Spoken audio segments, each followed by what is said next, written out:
Hi everyone, it's Janis here with another episode to help you build better daily structure and be in control of your life. What is the best productivity tool out there? Is it the app or program? The truth is that the best productivity tool is the human brain. And while it is true that as humans we tend to sometimes forget about things that we have to do, we are extremely good with making complex decisions and coming up with the creative solutions. Today, we'll take a look at the book, The 5 Choices, to learn the path to extraordinary productivity. So let's dive in. Number 1, focus on important but non-urgent tasks. To better understand what tasks we have to focus on, we first have to categorize all the tasks on time management matrix. Time management matrix consists from 4 quadrants. First quadrant is urgent and important tasks. These are last-minute emergencies that you have to deal with. Like finishing off presentation that you have to submit at your work, and you only have few hours left to do that. Second quadrant is composed of important but non-urgent tasks. This is a quadrant where all the important work takes place. Here, you'll find tasks like creative writing and planning your new product launch. What's important that you plan these things in advance, so they don't fall in a quadrant 1. In the third quadrant, there are urgent but not important tasks. And while tasks in this quadrant are urgent, you should avoid them because they're not important. Most of emails and phone notifications are not important, but because you get notified about them, it might feel like you have to deal with them straight away. In the last quadrant, number 4, there are not urgent and not important tasks. Basically, these are the things that are not helping you to achieve your goals, like scrolling through your Facebook feed and wasting your time. While it might seem reasonable to work on tasks in quadrants 1 and 3, the quadrant where you should spend at least 80% of your time is quadrant 2. To deal with quadrant 3 tasks, you have to realize that they are not adding much value towards your goals. These tasks are more like distractions to your productivity. If you're spending a lot of time in the first quadrant, then that should be indication that you're not planning things good enough, and that results in many emergencies. In the end, you should focus on spending most of your time in the second quadrant if you want to achieve maximum productivity. Number 2, define roles to complete important work. To identify important tasks, it is a great idea to identify roles. Most of us focus on multiple goals in our lives that we want to achieve. I focus on creating content, developing my productivity application, and working with clients. For each of these goals, I can identify roles and decide most important tasks. So for my content creation goal, my role would be content creator, and my main activities would be keyword research, script writing, and voice recording.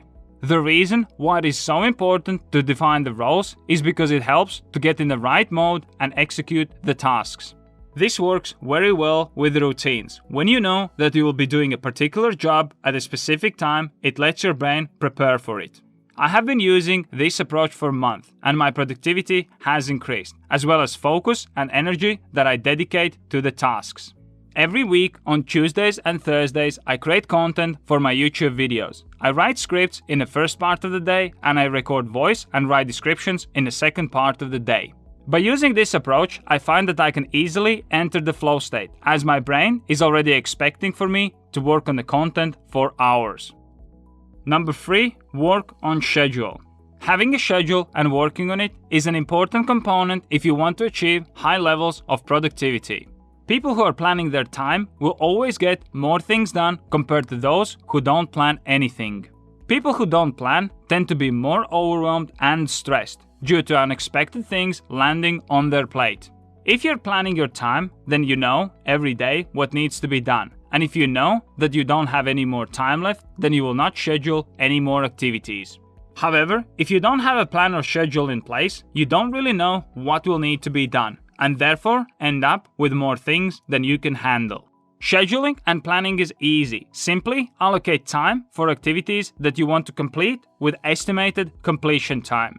Don't worry if you overspend time. Just remember that the next time when you have the same activity or task, to allocate more time for it. For planning, you can use pen and paper, or you can use online document, so you can edit it from computer or smartphone. Number 4, optimize decision making. Decision making is an activity that requires a lot of energy, and if you don't optimize it, you'll not be productive. Every day, we're exposed to hundreds of decisions. Should I drink tea or coffee? Should I walk there or get an Uber? Should I work on my app or do client work? There are decisions everywhere. Once you decide that you will drink tea, you'll have to decide what tea you want to drink, with or without sugar, etc. And every time we make these tiny decisions, we are using our mental energy that we need to be productive and work on our creative tasks. Therefore, to be more productive, you have to minimize the decisions that you are making. Here again, routines are very helpful. If you set up a routine with the things that need to be done, then you'll have to make fewer decisions, and it will eventually make you more productive. Number 5, energy management. While our brain takes up to 2% of our body mass, it consumes 20% of our energy. So we have to make sure that we have enough energy to feed our brain. The modern life is energy draining. Many people stress too much, sleep too little, eat too much bad foods, and exercise too little. No wonder why people are not as productive as they would like to be, and that is because they don't manage their energy properly. To improve the situation, it is important to realize that energy comes from 3 main sources. The first source is a powerful purpose. This comes from satisfaction of job well done, and from doing things that you truly love to do and you could keep doing them for hours. Second source of energy is physical energy that we have to cultivate by exercising and eating healthy foods. And third source of energy comes from connections. Our energy highly depends on our social connections. Make sure that you surround yourself with the people that inspire you to do more and achieve great things. If you want to manage your time better, have more structure in your life, and achieve your goals, make sure you check out my time planning application. You can set goals and track progress towards them, create time blocks and build your own daily structure, as well as log your time and measure your performance. Best of all, it's totally free, so press here to check it out right now. I'm working on new videos every day, so be sure you subscribe so you don't miss my next episode.